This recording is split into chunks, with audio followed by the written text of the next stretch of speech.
So Barrington Ferguson. Yes, sir. I love it. Appreciate it. Why'd you schedule this call? Did you have a deal that you did? Yeah, y'all reached out to me and said, I noticed I won a deal. So I did do my very first deal at the beginning of this month. So yeah, I got that email from you. I was like, sounds interesting. I'll take them up on a meeting if this is real. I didn't think that was real though. That's awesome. Congratulations on the deal.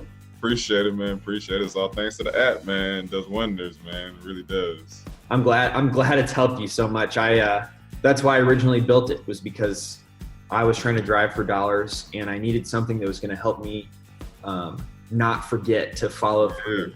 I'd always forget to look up the owners and then send out the mail when I got home. So I made the app to do that. It does, man. It helps. So I was like, I'm able to always go back, once I have a deal, just go back and look through the app and see what all I've come across, and really, it kind of keeps me accountable for following up, like you said, man. So for sure. Yeah. What's your background? How long have you been wholesaling? So, man, I've been, spinning my wheels for a while doing this real estate thing. I'm a licensed realtor for about 4 years now. So I started off, interested in the real estate on the investment side more so. So, I shadow some investors, and I try to do, when I first got into it, I was trying to more so do fix and flips. So, yeah. So I started doing that when I graduated back in 2013, college. And, it was just pretty much just me trying to figure everything out as I go. But I recommitted myself at the beginning of this year. And I really want to, work on the wholesaling thing, because I ran across Wholesaling Inc., and I was just on that podcast, real tough, just motivated me, put me in the mind space. And they told me about this app. So I really started getting on it. So I was able to, from the beginning of this year, stay consistent enough, and, something came through at the beginning of this month. So yeah, that's pretty much my background as far as the real estate end goes. I am a traditional agent, but I like the investment side more so. Yeah. Why do you like the investment side more? I think it's just more lucrative, man. The possibilities. I like the creative financing. Is just, I like the chase of, really just looking for a deal, man, and making something happen with it, helping people too on top of it. Feel like just in my background, my history, I've had some hardships with homes and stuff like that. So I just feel like it's a good area for me to give back. And, I understand people in tougher positions when it comes to, home, or, finding somewhere or trying to sell a home, or just the home process in general. A lot of people don't know how it works. So I like now in that way. Yeah.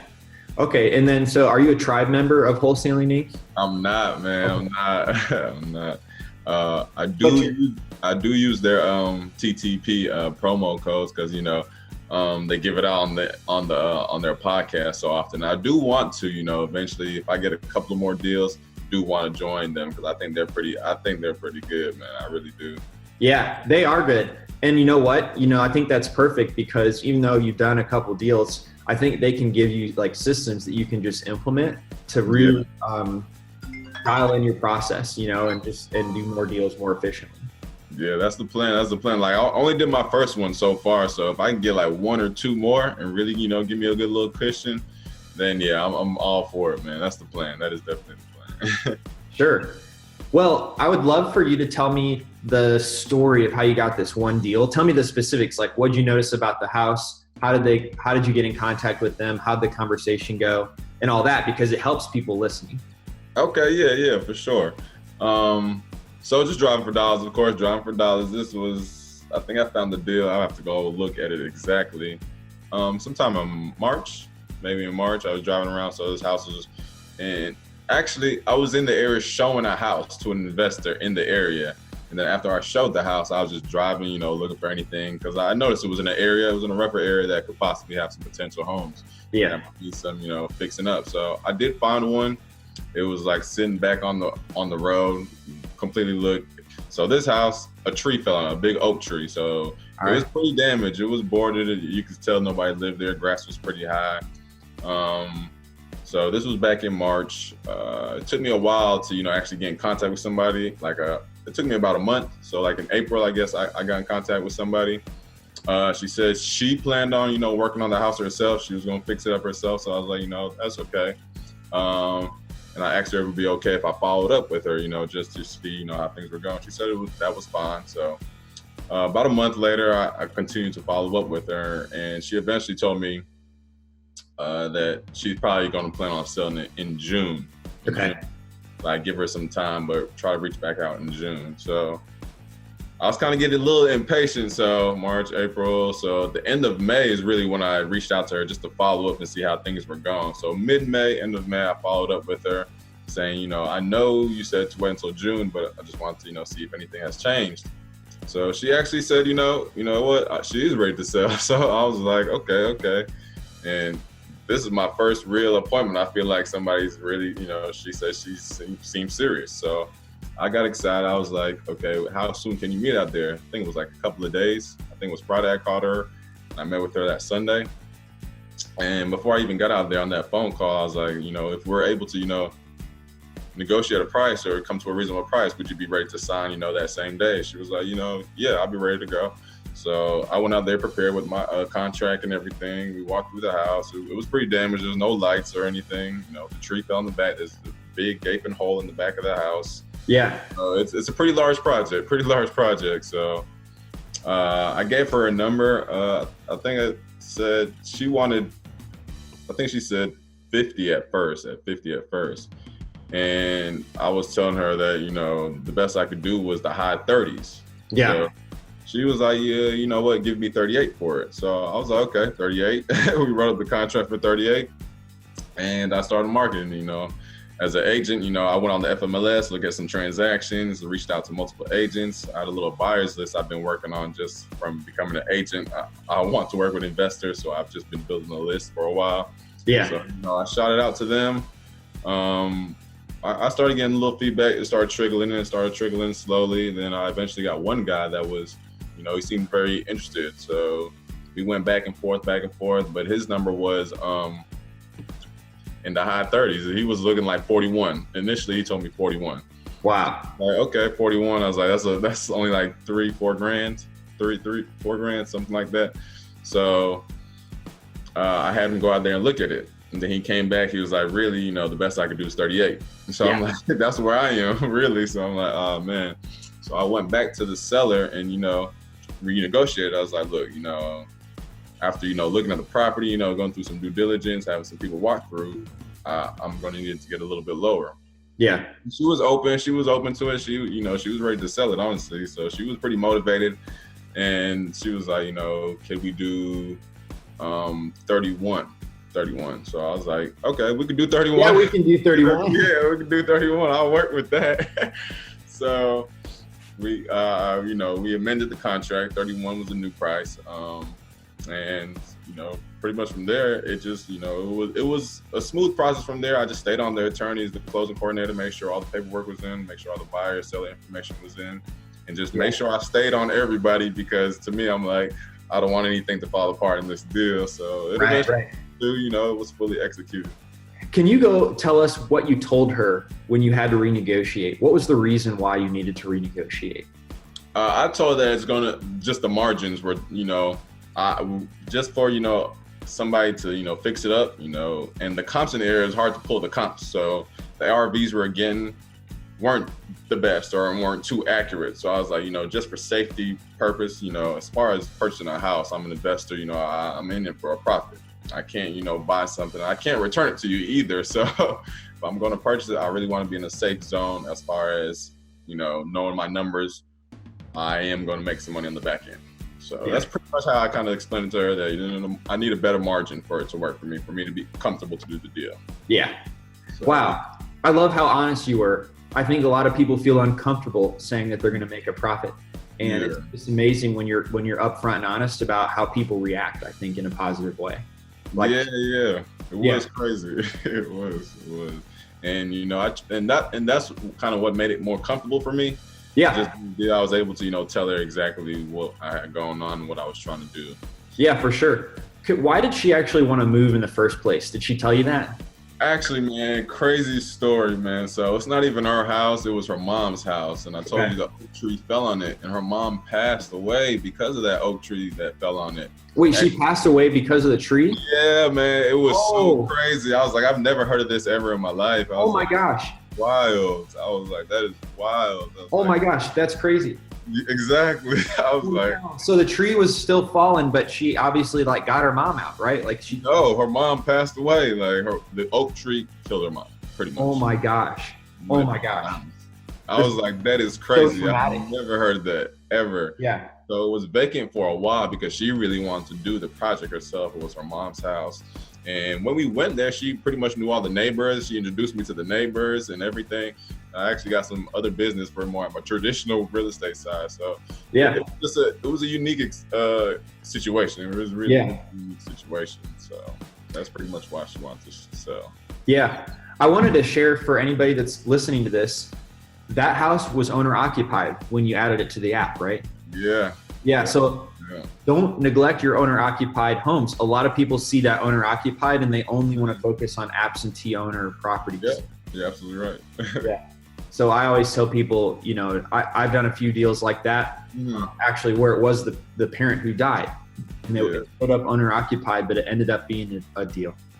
And I think, and that's one thing that I found out using this app is that these owner occupied homes, those have a lot of potential because a lot of people are overlooking them, but and a lot of times they no longer live there or have been moved out or, you know, fell ill where they now live with, you know, their kids. So it's definitely a good little gem right there. For sure. Well, cool. What are you going to do next? You just made $7,000, right? $6,000. Yeah. Cool. What are you going to do with the money in terms of like reinvesting it? So I've been using my credit card to do a lot of stuff on the app and just do a lot of things in general as far as marketing. So I paid that off. Awesome. And I'm pretty much trying to put that back into the business. So I pretty much use that credit card as a business credit card for all my investments and, you know, any other, you know, expenses I have. So I use that particular credit card, paid that off. Yep. Just really putting it back into the business, man. Making sure my car is good so I can drive for dollars. Yeah. And just, you know, making sure I have a cushion in case, you know, I need any transactional funds as far as an earnest deposit or anything like that. So I'm just taking my time, you know. I'm not in a rush trying to spend it on doing anything crazy, but just making sure I have a, you know, something to pull on if I need to. Yeah, I got you for sure. Yeah, yes, sir. Wow. Hopefully I get some more deals though, man. That's the goal at this point. It's just, you know, getting back out there and hitting my list. I'm building my list, so I'm actually going to do some calls here in a little bit once I get off. Okay. Yeah. Are you, have you considered having other people drive for you? Like your mom, anybody else you know? I actually do have people driving for me. So yeah, I actually have another, I'm my cousin. He adds deals to the app for me too. So that's great. Yeah. And I have one other guy that lives in the city, you know, every now and then he shoots me some deals or some leads. So yeah. So I'm playing it, man. That's awesome. Well, man, I got to get you a DealMachine hat. Yeah, I would love it, man. I got to hook you up. Yes, sir, man. I'll take it. I definitely will. That's awesome. I know, real quick, I was curious about how much, you know, money, time that you invested to get that one deal. Do you know off the top of your head? I couldn't tell you off the top of my head, but I wouldn't say more than 1,000, honestly. Not even that. I don't think. $1,000. Yeah, I say at the most $1,000. All right. How many deals did you have in there? In my DealMachine? Yeah. Oh, I have a whole lot. At this point, at least, I have a whole lot, and I don't do my calls as consistently as I like. Okay. But I have quite a few. I have quite a few deals in there, I think. Looks like 487. I'm just pulling it up now. Okay, yeah, there you go.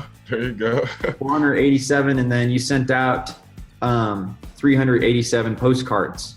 Really? That's it? Yeah. How did you select which properties you wanted to send mail to?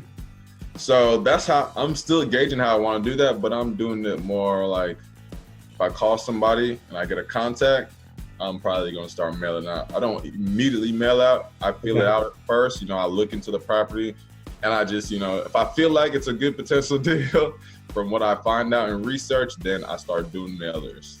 That's pretty much it. I don't mail everything. Yeah. Get it in the app and then I do my, you know, due diligence in the background and then decide if it's worth, you know, sending out some consistent mailing.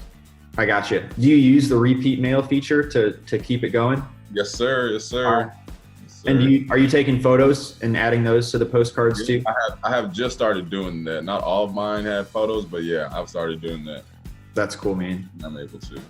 I'm so happy for you. I appreciate it, man. I really do, man. I appreciate it.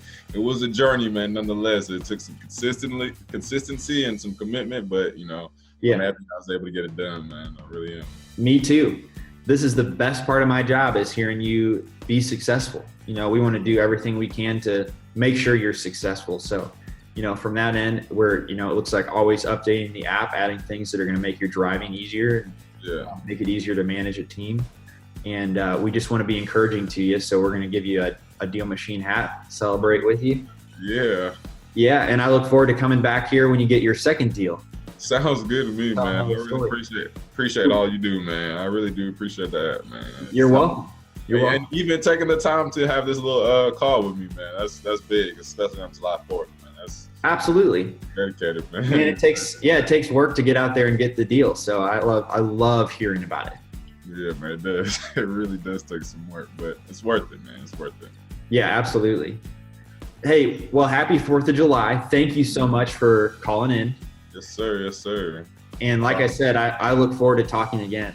Hopefully your next deal. Sounds good. Sounds good. And where would you be sending that hat exactly? What I'm going to do is I'm going to text you a code. I'm going to text you a URL, and it's going to be to our DealMachine swag store. So it's going to include a free purchase on there. So you can go out, we've got hats, shirts, and a bunch of other stuff. So you can actually pick whatever you want. Most people end up getting a hat. Yeah, but it'll be free for you, so you can do that. Cool. All right, that works. Again, man, thank you, David, man. I appreciate it. You're so welcome, man. I'll talk to you later. See you, Barrington. Take care. All right, see you.